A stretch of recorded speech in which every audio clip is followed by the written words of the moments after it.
difference that one may see between the Shia and the Sunni hadith books is the focus on a particular group of people doing the narrations and how they have lived the examples.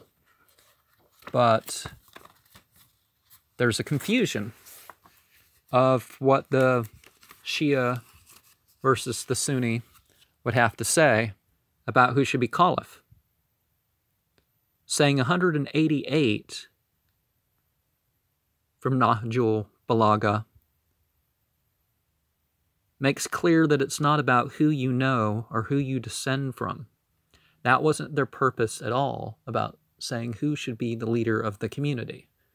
Doesn't the Sunni narrations say that on Muhammad's deathbed that he refused to appoint anybody? That he laid down certain conditions? Doesn't Bukhari say that the person given the most task and positions of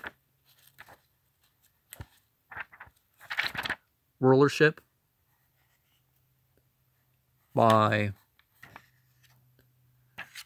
was done to Ali? So some people say that the Shia do not have, they don't have lineages for their narrations. They don't, they're not terribly historically important, but consider, just like you'll see in some of the Sufi lineages, is what's being said is this person learned from this person, learned from this person, learned from this person. So the Shia literature can be said to be more like the Upanishads in the way of these are the sit-down teachings from teacher to direct disciple, rather than, for example, in the Sunni tradition where whoever passed on the teaching or the understanding,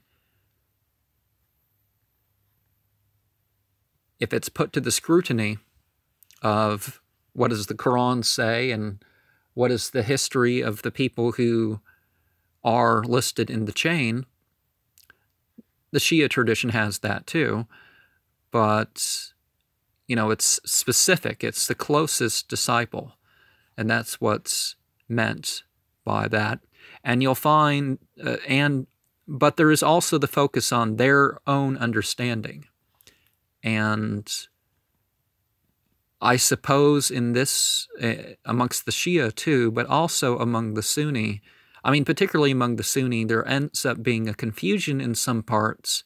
What was said by Ali, what was said by Abu Bakr and some of the other, what was said by Abu Huraira in particular, ends up being things that people mistake as being said to the Prophet. But, whether, you can excuse some people because they're retarded or schizophrenic or something. But in general, you find these evil people who can't finish the narration. Ooh, it says jihad, jihad. So whether they're for or against Islam, they're going to completely throw it out of thing. But holy war is a concept that came through the Crusades, and it didn't exist in Arabic and Persian literature, at least of the Islamic period Persian literature. You didn't have that concept. So jihad and fi sabilillah was something different. But it's a concept that basically refutes, is against every war in history, both sides. So, there's other conditions about your motivation. I haven't found it amongst the Shia literature, and this is just a translation here. But it's important to pass these things on, and haven't gone over this with anybody. I've just read this to myself, but and of course some things may be left out. It's like in a lot of the translations, you don't see who from who from who from who, and this is the person they're attributing it to. So the focus here, of course, being on what Ali said and did as ruler, and aside from being ruler. And so I'm not seeing any questions, but be careful about your sayings. Be careful about the events of your life. When you write a letter, even if it's a secular letter, do it according to religious principles. But just like later teachers, we obviously find an importance of trying to have a direct understanding for yourself.